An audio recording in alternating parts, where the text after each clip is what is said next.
عليكم ورحمة الله وبركاته. النهارده هنعمل مع بعض طريقة عمل كبدة الاسكندراني كبدة حشو معجر.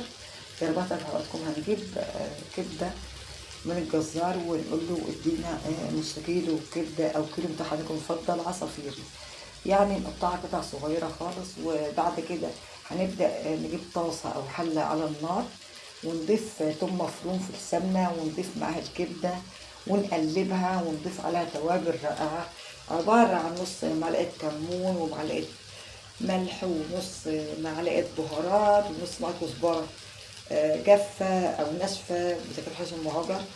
وبعد كده هنضيف كمان رشة حبهان بودرة، وهنضيف فلفل رومي نقطعه قطع صغيرة على فلفل حار. نبدأ كمان نضيف معاها فلفل رومي على فلفل حار اهوت جميل ورائع.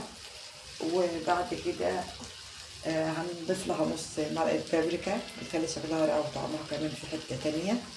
ونضيف كمان نص كوب مية ونغطيها عشان تكمل التسوية بتاعتها، ونبدأ نقلبها كده.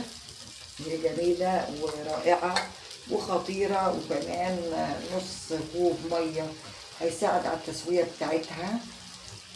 حلوة جدا خطيرة. كمان التوم بيعمل لها ريحة.